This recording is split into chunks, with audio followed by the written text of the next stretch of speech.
Well, let me just say before we get into the personnel announcements, which we are very excited about today, want to congratulate Governor Cuomo and the MTA and all the unions representing the LIRR's workforce for reaching an agreement today. I know all New Yorkers are breathing a sigh of relief.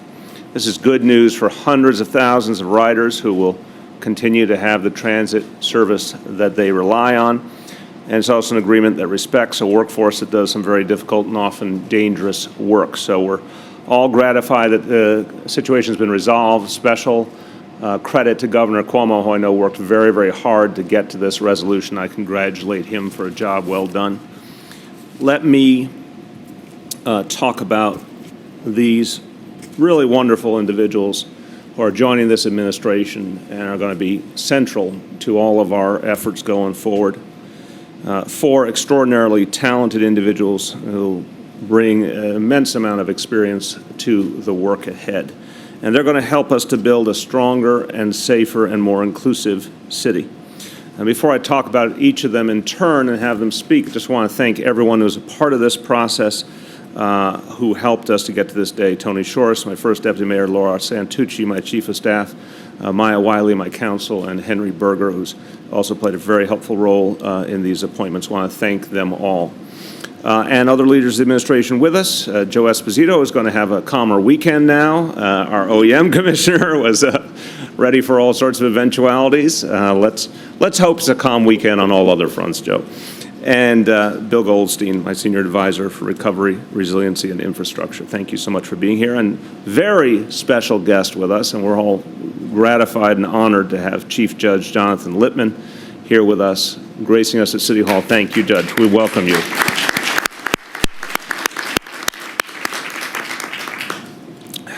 And I want to talk first about the Buildings Department, and I think Tom Ferriello is here, and I want to thank Tom. There you are, Tom. Thank you so much for the fine work you have done as Acting Commissioner, DOB. I want to thank you. We were together up in East Harlem and all sorts of other situations that have come up, and thank you for your professionalism and your service to the city. We're going to talk today about the Buildings Department. We're going to talk about the Civilian Complaint Review Board and the Advisory Committee on the Judiciary. All central roles that have a very big impact on the people of this city. Let's start with buildings and our new Commissioner, Rick Chandler.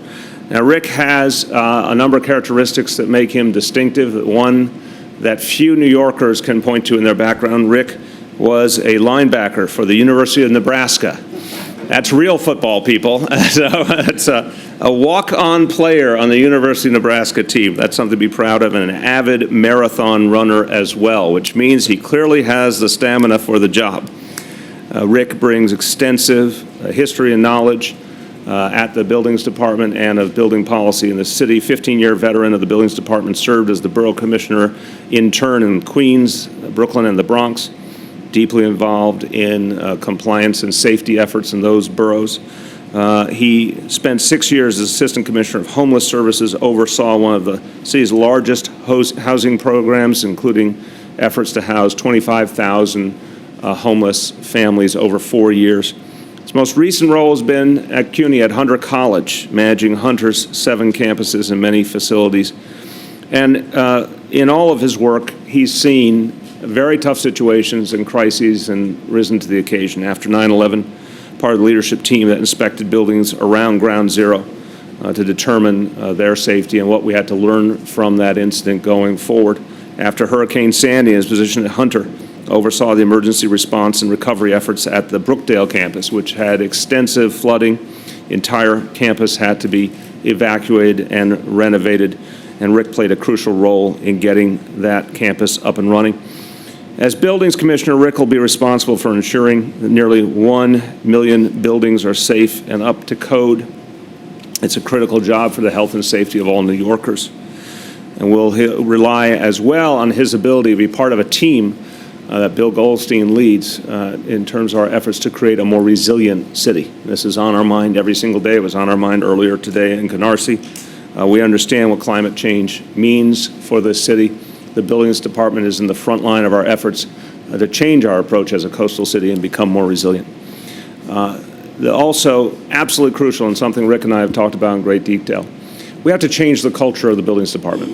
It has to become more consumer-friendly, more customer-friendly. It has to become immensely more efficient.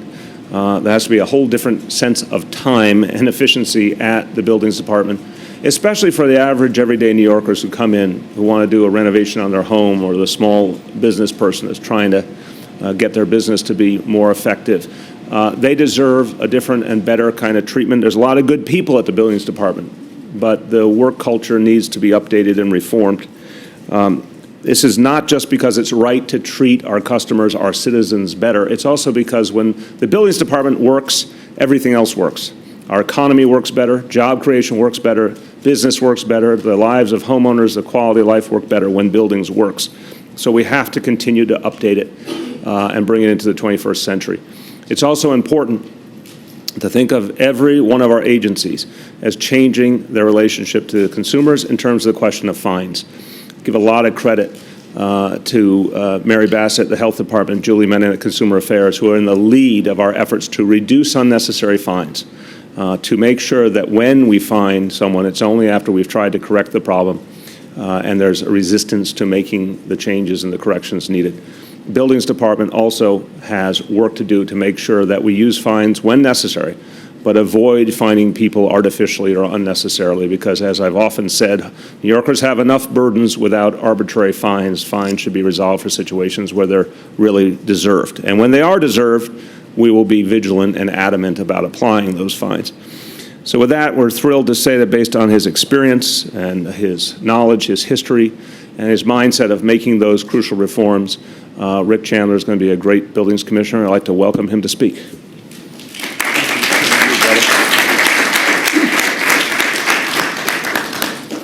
Thank you, everyone. Thank you, Mayor de Blasio, for honoring me and for honoring my return to the Department of Buildings as Commissioner, the department where I served for 15 years. I'd also like to thank Tom Ferriello for the diligent leadership at DOB. I know it's been a challenge, and I look forward to discussing the current situation, the current operations, so that we can hit the ground running as soon as possible. I also want to thank my daughters, Claire and Allison, who are with me today, as they are always a source of pride and motivation to give me the best, to give them the best that I can give. Also, my family that's not here today are excited for me from afar, and I'm very pleased about that. I was fortunate shortly after moving here from Nebraska as a young engineer to be exposed to the myriad issues related to the biggest city in the country. I was attracted by the opportunities that the city provides to all newcomers, and was particularly attracted to large buildings and simply the challenge of building in such a dense environment. I worked in 4 of the 5 boroughs and know the culture of the industry that are somewhat unique to each borough as they've evolved over the last century.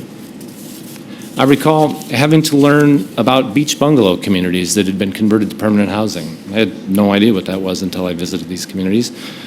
And I'm glad to revisit those as they're trying to rebuild.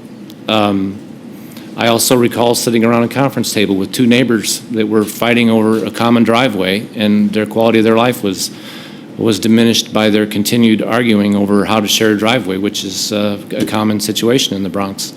And I also recall being thrilled and to have the opportunity to review plans and walk through such iconic structures around the city, such as Madison Square Garden and Yankee Stadium. I've had the unfortunate experience of responding to building collapses and the personal tragedies that follow. I spent around 2 weeks walking around Ground Zero after 9/11, like many, hoping to contribute to the city's response. I was part of a team that assessed the structural integrity, as the mayor mentioned, and I spent weeks after Hurricane Sandy working to recover buildings. So I think I'm prepared to represent buildings at future incidents. New York is a world city with neighborhood issues. I remember, as I said before, about the neighbors and their issues with driving. Also neighbors talking about the caliper of their trees, which, believe it or not, is a zoning issue that has to be addressed in some areas of the Bronx and Staten Island. These aren't major development issues, but they're very significant to 2 families or 1 single family in neighborhoods that have to live together. The department is challenged to improve its operation to keep cities safe and allow all citizens, from single-family homeowners in Queens to developers of skyscrapers in Midtown, to access the system to demonstrate that their construction projects are treated equitably and fairly, no matter the size. My plan is to be part of the administration team to forward the mayor's agenda on universal pre-K by making sure that every single classroom is safe and structurally sound, supporting his plan to preserve and build 200,000 affordable housing units by making sure we're doing our job effectively and efficiently to get good projects in the ground, and helping to address the city's homelessness crisis by helping to streamline the process to get families into homes. There's a different paradigm in how homelessness is addressed today, and I think that with my past experience at DHS and now with the Department of Buildings, I can contribute to the numerous other agencies that are advancing these important policies. Lastly, Buildings has made tremendous gains these past years, especially in modernizing its codes and technology base. There are many dedicated professionals at the agency. I look forward to working with them to continue the momentum and to improve operation efficiencies for all New Yorkers. Thank you.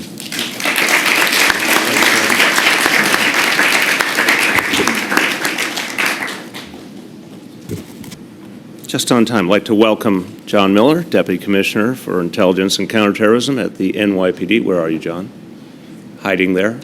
Welcome. You're very shy, John. I know you don't like public attention. In the shadows. Welcome.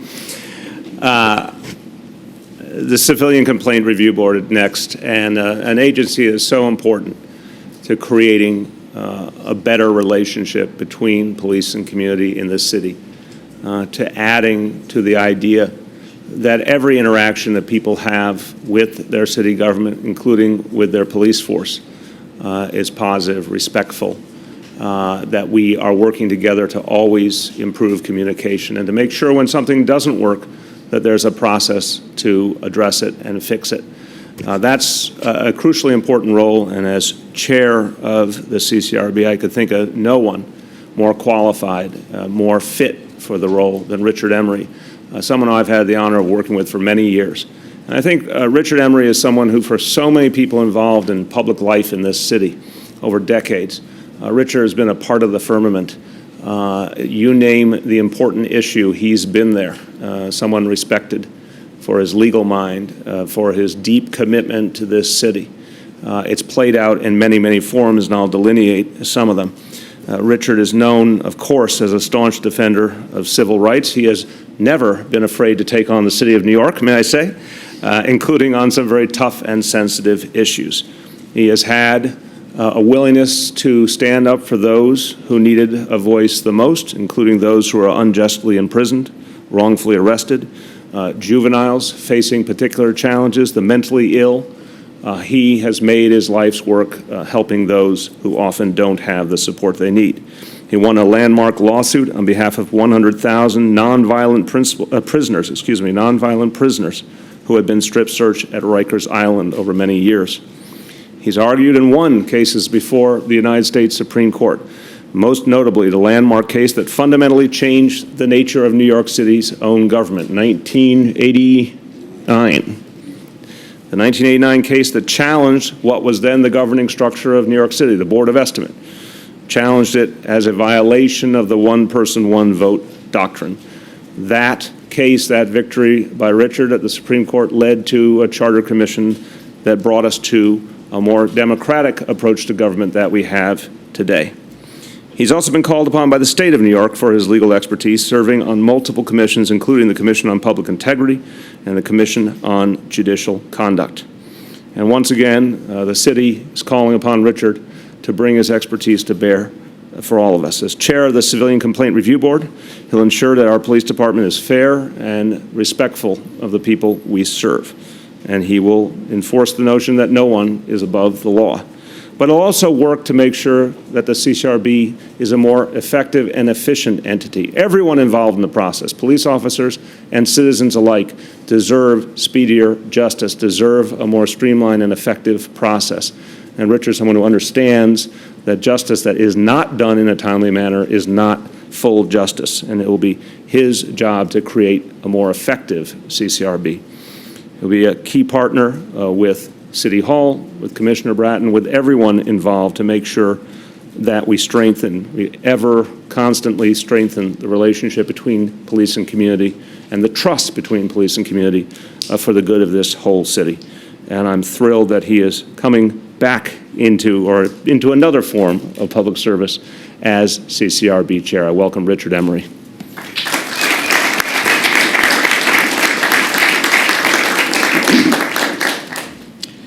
Thank you very much, Mayor de Blasio, and thank you so much for the confidence you've shown in me by making this appointment. I mean, it's daunting and flattering at the same time, and I can say with all sincerity that I pledge to you that I will do my best to meet the challenges of chairing the CCRB, which are not going to be small. Thanks also to my dear wife, Melania, and my two children, Nikita Lev Emery and Jacques Emery, are here today, who support me in this undertaking and probably will suffer more of the consequences than I will because of the time and complexity of what we're now challenged with. I guess also it's worth noting that my dear friends Donna Lieberman and Art Eisenberg from the Civil Liberties Union are here on the one hand, and my son's godfather and dear friend John Miller is here on the other. And I think you're bringing people together. Yeah, I mean, I think in some sense that shows, I hope, Mayor de Blasio's wisdom in this choice. I hope. Effective policing is by definition constitutional and respectful policing. A police officer's job is a daunting undertaking.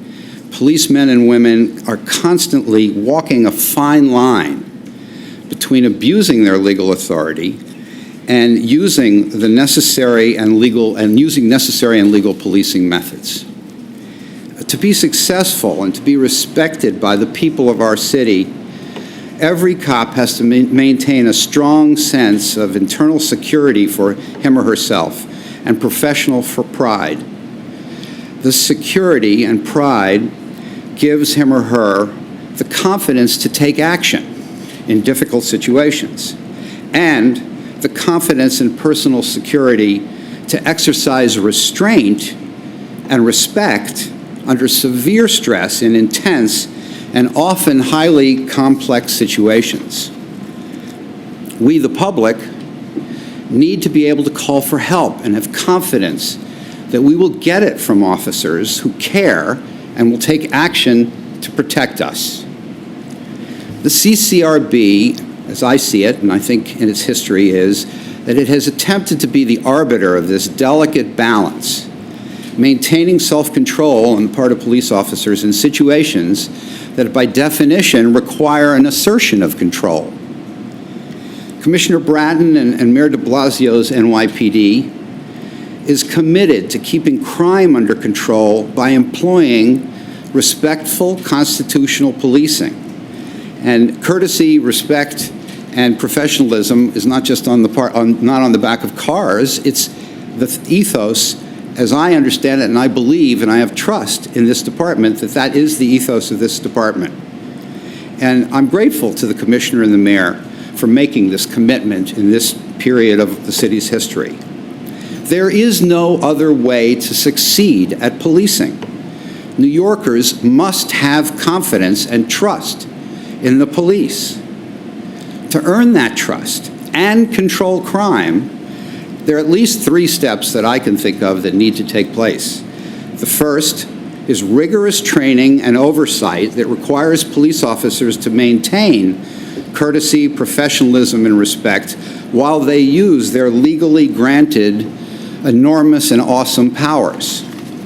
The second is supporting and backing officers who do the job well. They're heroes when they do the job well because it's very hard. There is nothing more demoralizing to a police department and officers than punishing individual officers, men and women, that do their duty and protect New Yorkers. The third thing is responding fairly and justly and quickly to complaints from people who claim they are mistreated by police officers. By responding to and adjudicating complaints quickly and fairly, concentrating on the serious complaints and focusing on the serious aspects when allegations against police officers are serious is what the CCRB now has an opportunity to do to help build the confidence of the community on the one hand, and just as importantly, police officers, the professionals that our city cannot live without. You know, I have lived in New York virtually all my life. I grew up a bit of an urchin on the streets of the Village, and I have watched throughout my life New York City police, and I've studied them. I studied their behavior first when I used to buy firecrackers on West 4th Street. I knew well how to avoid them. That's why I'm speaking so openly. I'll talk to you about that later. You're a merciful man. Right. And later, I studied them with Art and with many of my colleagues in various iterations as a litigator in litigating police abuse cases. When my sister was raped, I saw cops do a lousy job, and I saw them do a masterful job, all in that one case. You could call me a child of the 60s. I was always a New Yorker focused on justice and the humane assertion of government authority, whether it was with the draft or the ravages of unjust wars or the rights of students, voters, racial minorities, and also the rights of police officers. I've proudly represented many police officers who have shown me, and in the cases, immense integrity and courage. And I have many friends who are police officers. I deeply admire the savvy and wisdom of officers who do the job well. Make no mistake about it. Jack Maple was my friend through John Miller, and I admired him to no end after I laughed with him and laughed at him on multiple occasions. But I also do know and have experienced that cops can sometimes lose their cool and control and abuse those who look to them for help. That is intolerable behavior when it happens. As CCRB chair, Mr. Mayor, I pledge that I will do my best to be fair to officers and those who complain about them. I assure you that every case will be judged on its individual merits, on the facts of that case. And I also pledge to oversee an agency that must have the confidence of those who've trusted it, those who complain, and the officers whose conduct is judged.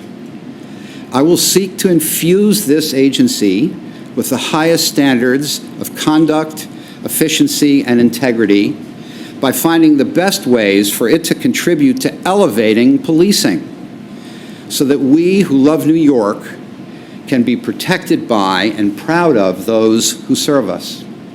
Thanks a lot.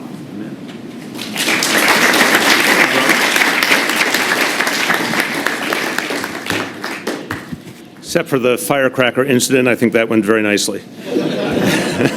Stunning revelations.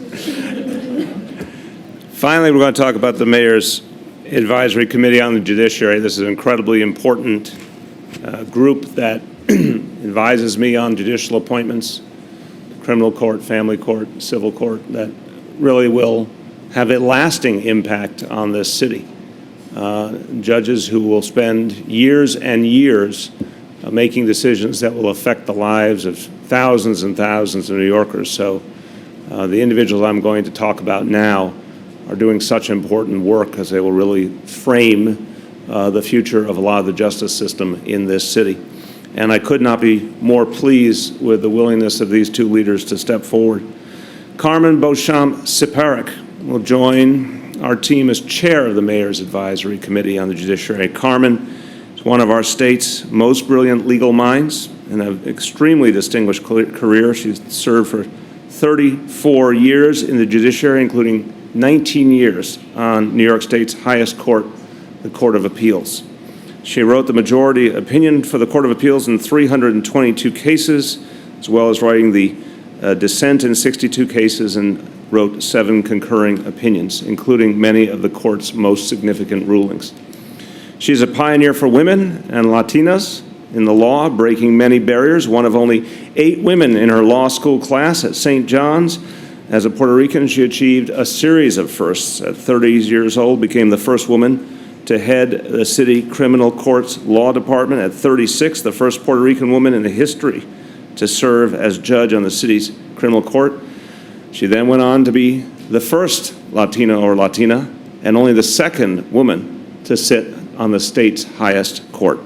As chair of the Mayor's Advisory Committee on the Judiciary, Carmen will provide valuable guidance in recruiting, screening, and nominating judges to the city's family and criminal court. And I want to emphasize recruiting, screening, and nominating. These are all crucial pieces of the process.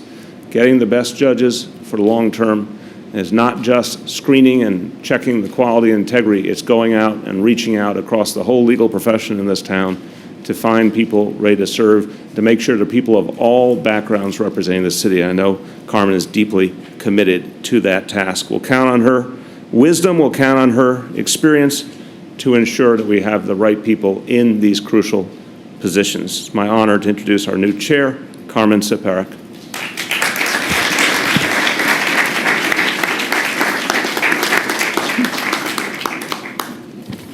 Well, good afternoon. Thank you so much, Mayor de Blasio, for your lovely comments. And thank you, Judge Lippman, for being here. You honor us. It's so wonderful to be here, and I am so very grateful for this appointment. It was just 36 years ago, and it feels like only yesterday.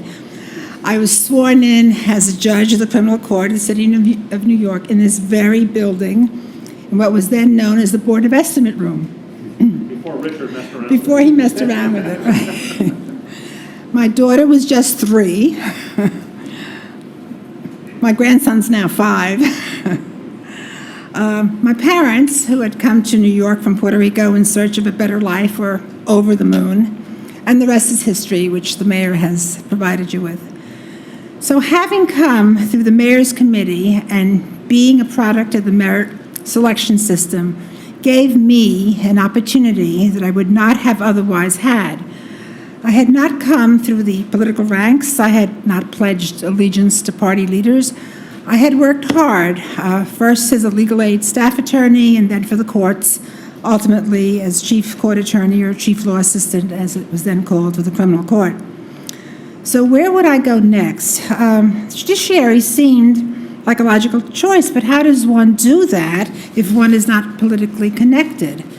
So enters Mayor Koch, and the formation of a merit-based mayor's committee on the judiciary, a marvelous reform innovation that has produced wonderful judges over the years.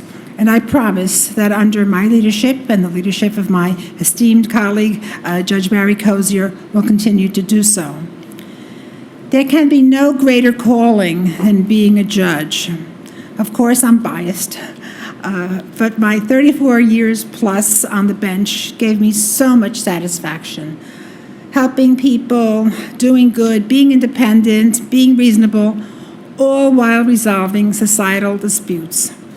And I compliment Mayor de Blasio for being so very concerned about the future of our judiciary, and I look forward to working with him and his counsel, Maya Wiley, and special counsel Henry Berger, and of course my wonderful vice chair, friend, and colleague, Barry Cozier. I also thank my law firm, Greenberg Traurig, who's well represented here today, for allowing and encouraging me in the pursuit of this most worthwhile government service. Thank you, Mayor, for the faith and confidence you have placed in me. I will not let you down. I'd like to introduce you to my daughter, Roseanne, my grandson, Joseph, my son-in-law, Frankie. This is the mayor. Thank you. Thank you.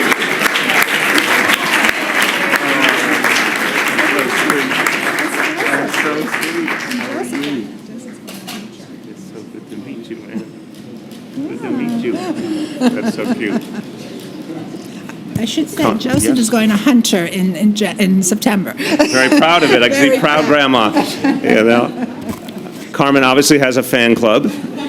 Thank you, Joseph, for joining the announcement. I think your daughter and son-in-law figured out I was the mayor. I really do. But I'm glad you went through the formality. Very elegant of you. Well, Barry Cozier will be joining us as Vice Chair of the Mayor's Advisory Committee on the Judiciary. I'm so thrilled that he will be doing that. Barry has served on the committee, now will be our Vice Chair. There are many things to say about him, which I'll say, but I say one of the things I like the most about him is he is a proud son of Brooklyn. Doesn't get better than that, does it? Objectively, doesn't. So, a lifelong New Yorker, another brilliant mind with deep, deep experience, having served for 2 decades on the bench, both at a city and state level, covering civil, criminal, and family law, most recently as Associate Justice of the Appellate Division of the State Supreme Court.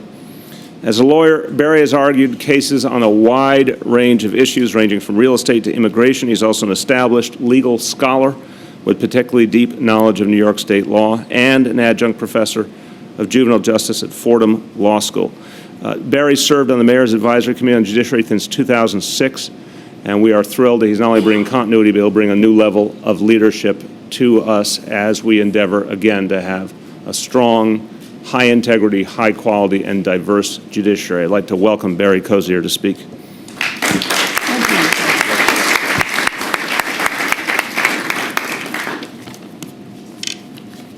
I'd like to, of course, thank a couple of guests who are here.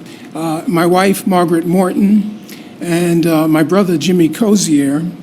And, of course, thank the Chief Judge, a longtime friend, for joining us this afternoon.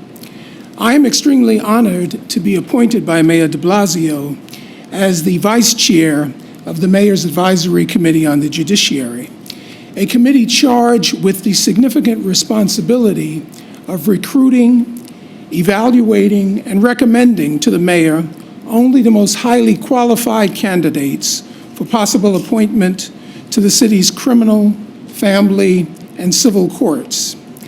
I have had the honor of serving as a member of this prestigious committee for over the past 7 years and look forward to my continued service under the very able stewardship of my esteemed judicial colleague, the Honorable Carmen Beauchamp Ciparick, former Associate Judge of the New York Court of Appeals.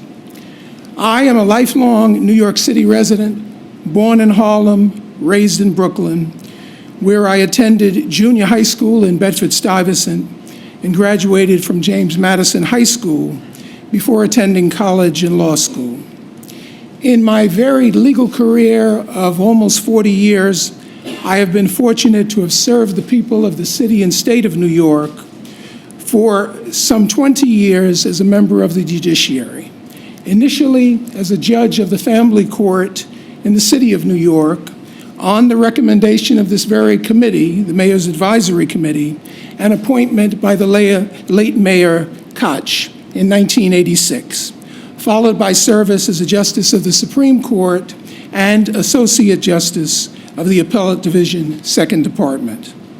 Like Judge Ciparick, I am a beneficiary of the mayoral merit selection process, and I cannot overemphasize both the importance of this committee in continuing a legacy of excellence in identifying and recommending to the mayor candidates of the highest caliber with the legal acumen, respect for the law, character, integrity, temperament, and the passion to serve the diverse citizens of our city and administer justice in the courts in a fair and impartial manner.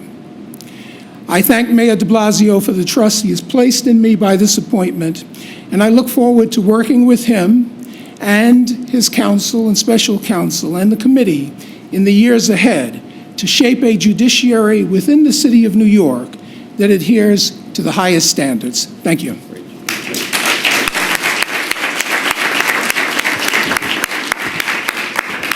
Just want to give you the scorecard here. Appointed judge by Mayor Koch. Appointed judge by Mayor Koch. Sued Mayor Koch. Okay. There's your wrap-up for that segment. A little bit of Spanish, and then we will take questions on topic from the media. Me complace anunciar a 4 nuevos miembros de mi administración. Rick Chandler será mi comisionado de edificios. Richard Emery, el presidente de la Junta de Querellas Civiles de la ciudad.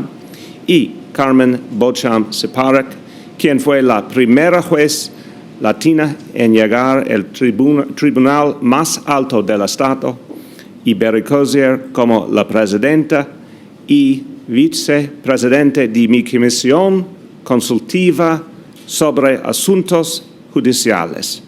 With that, we're back to English, and we will take questions on this topic from the media. Go. Mr. Emery, are you satisfied with the amount of power that the CCRB has or doesn't have? And why? I think that the power given to it as an independent agency by the City Council has never been fully explored and implemented.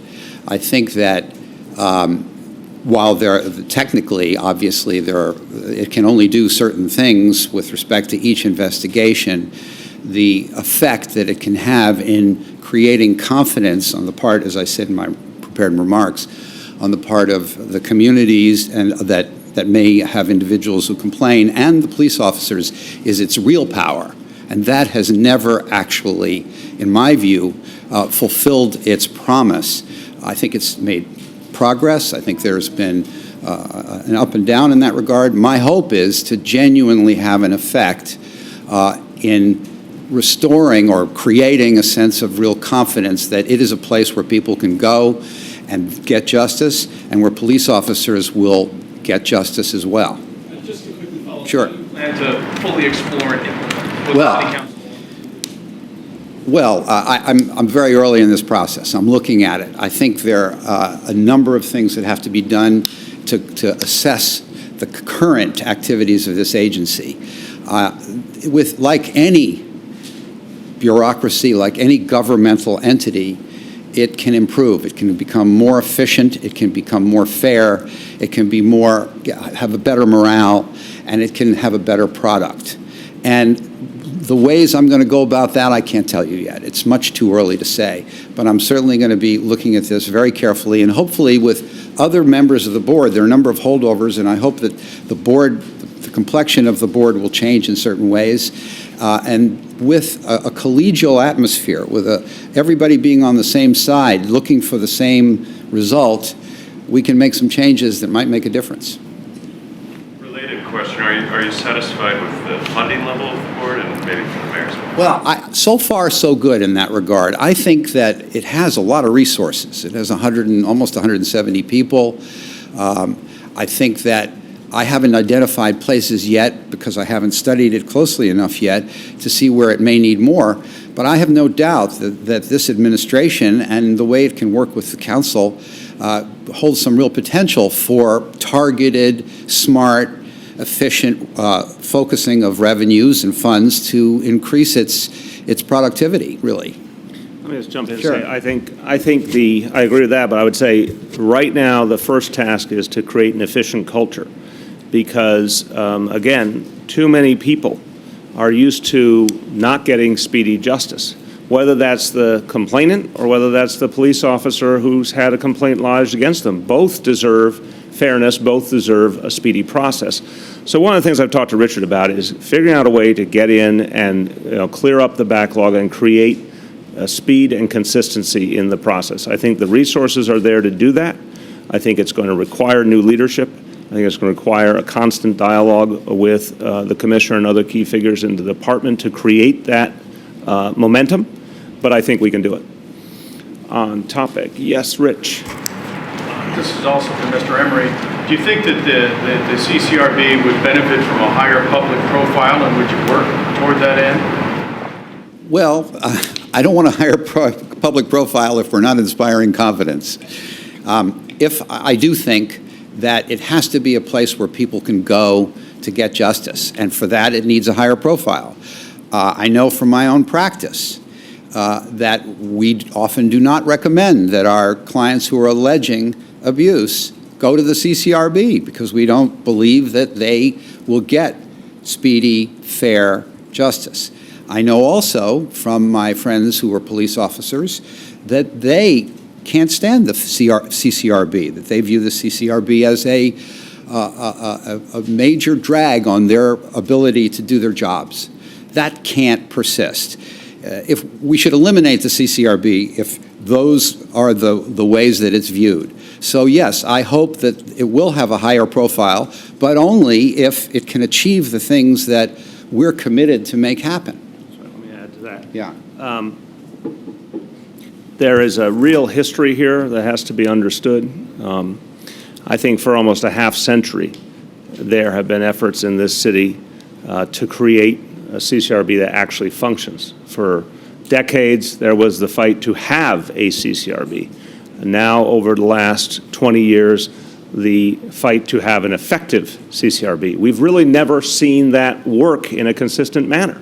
So we're almost starting from scratch in some ways. So I'll give a positive rendition of what Richard just said. No one's ever going to accuse Richard of not being blunt. I think this is a chance to get it right. I think this is a chance to look at the history and say, okay, let's start over and get it right. Everyone deserves effective, speedy justice. I think Richard's characterization is right. I don't know anyone in the process right now who feels the kind of confidence they should in the CCRB, which means we have to do things very, very differently. But done right, any police officer would know that they would be treated fairly and quickly, consistently. Any complainant would know that their complaint would be taken seriously, looked into, and then they get an honest answer. And we want to find a way to have the CCRB be an entity that provides those clear outcomes, and hopefully in the process where there's a legitimate problem, also is an agent of healing. I've often talked about over the last 2 years the notion of healing. So much good happens every day in this city. So much good happens in terms of keeping us the safest big city in the country. So much good happens in the relationship between police and community, which I can see before my very eyes is getting stronger and closer. And yet there is a history we still have to overcome, and some problems in the past that still linger that we have to address. I look forward to the day when people know CCRB is there when they need it, and that everyone in the process knows they're being treated fairly. When that day comes, it will be yet another building block in a deeper, more positive relationship between police and community. And to do that, you need someone who has really been there and back in terms of public service, in terms of addressing such sensitive issues and having the respect of all involved, and that's who Richard is. And that's why I think for the first time, we'll get to realize the potential of the CCRB. Yes? Given the urgent nature of the affordable housing plan and the role the Department of Buildings play in that, why did you wait 7 months to appoint a buildings commissioner? What were you looking for that you weren't finding? It's, you know, I think everyone has observed our approach, and we're very proud of our approach. We work very diligently to get exactly what we're looking for, and we don't settle.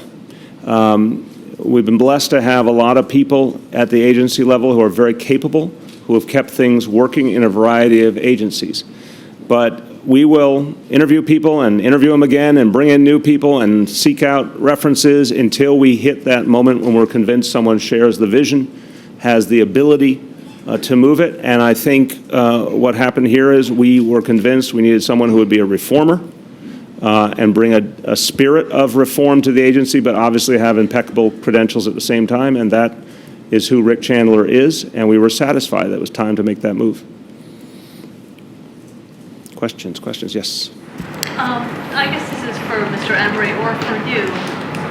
While I understand that the CCRB and the new Inspector General have different roles and purviews, do you foresee the fact that that position now exists having any effect on the CCRB's activities? I'll start and feel free. I mean, I think they're very, very different.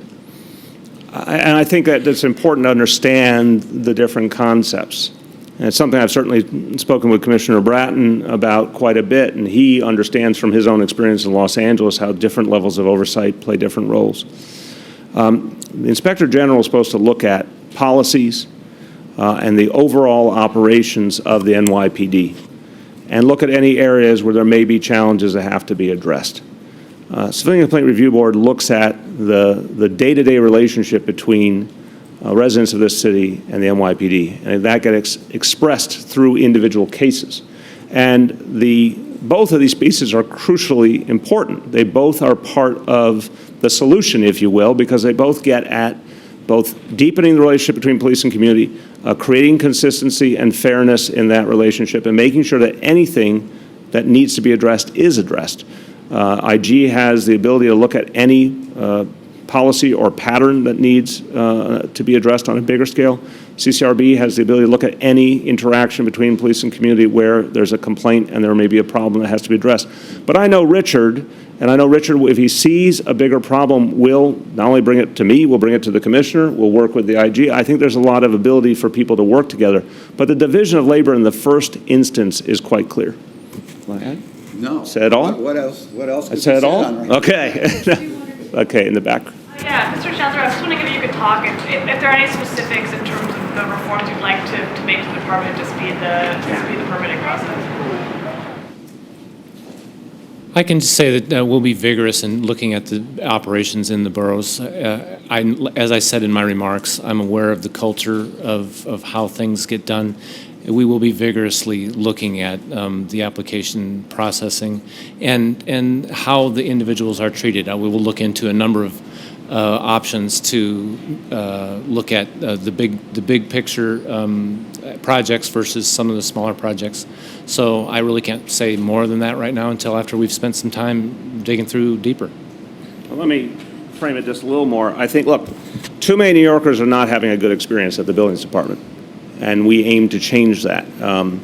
I think Rick has pointed out in all of our discussions that the little guy, if you will, the average homeowner, the average small business owner, often has a very challenging time working with the buildings department, getting a fast resolution on their needs.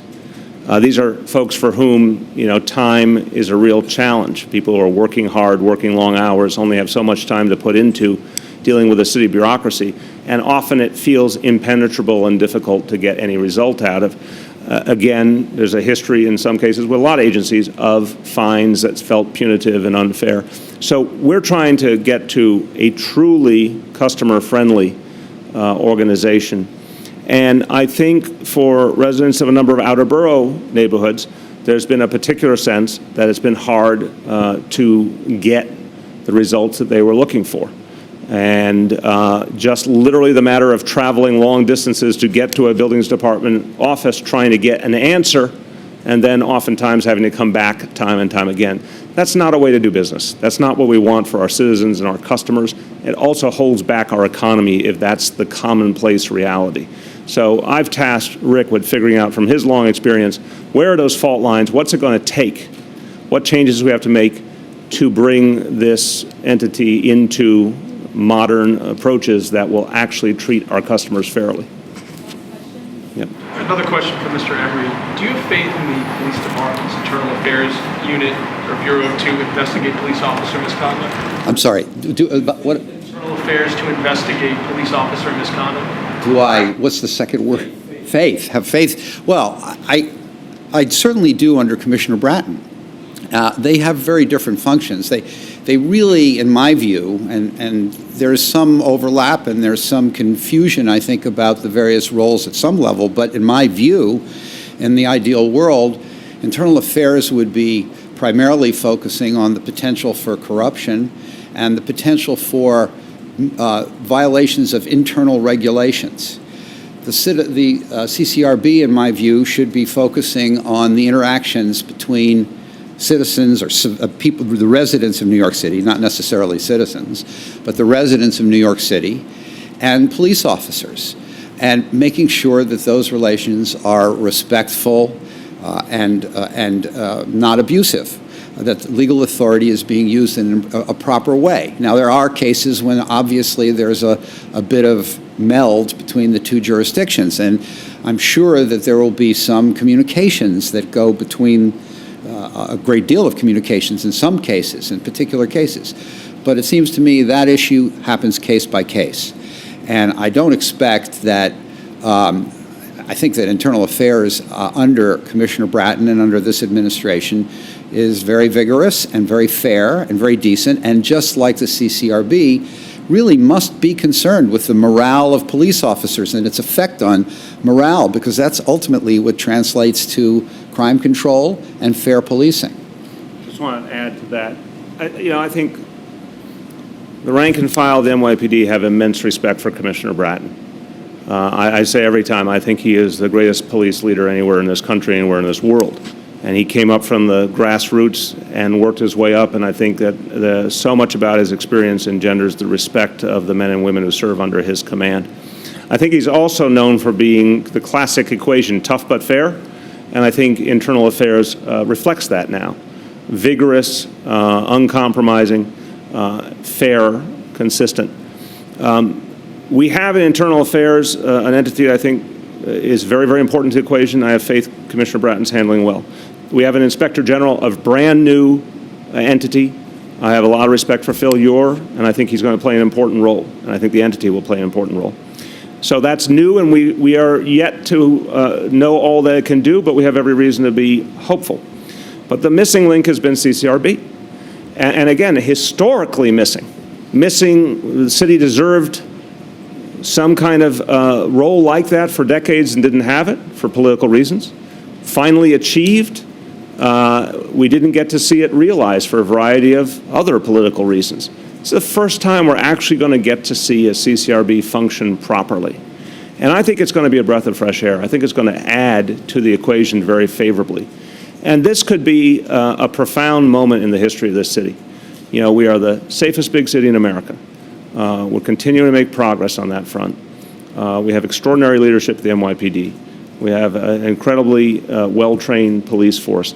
Now we are addressing systemically some of the outstanding issues that weren't addressed for decades. We get this right, and this becomes a sustainable model for the future of this city and a way of keeping us safe and having an atmosphere of fairness pervade everything we do in this city, and that's really exciting to me. Thank you, everyone. Oh, wait. One more point Unthank you. this, Hold on. if I may. Please. I'm not going to let you have the last word. Okay, fair enough. That's Richard. You are consistent. No, but I think this point in this question is very important, and it raises the juxtaposition of the two, but it raises another collateral point, which is that the key here, in my view, is to separate the ticky-tacky stuff from the real stuff, the wheat from the chaff. I think the CCRB has been focused too often, not always, but too often, on stuff that is not that important. And it has a very important cases and a very important function. It's not only the physical abuse, but it's the discourtesy. Now with video cameras everywhere, there really should be the evidence that should be determinative very quickly. And so I really think that we have an opportunity to separate the wheat from the chaff and make a difference quickly and fairly for police officers and for the people who complain. Yeah. Can you give us an example of the chaff in your... Well, I mean... That's going to be one of my favorite questions from a Blue Room president. What's the chaff? The chaff. I'm going to get bumper stickers that say that. Isn't that stuff that the corn comes in? No. That's right. I mean, I do think that a lot of this is second and third hand. I'm going to have to discover this for myself firsthand. But I do think there are opportunists who go to the CCRB and make allegations in order to create leverage in various contexts, and it's not necessarily correct. And finding those cases and identifying those and getting rid of them is of utmost importance, both for the integrity of the CCRB and its process of when it does say something is sustained, and to get rid of the cloud that hangs over police officers and inhibits their effective functioning when those kinds of complaints are made. And I do think that happens too often. If it happens 10% or 15% of the time or 20% of the time, that's a lot of complaints. And so those really have to be knocked aside, and then you got to focus on the real complaints that are before the board. Thank you, everyone.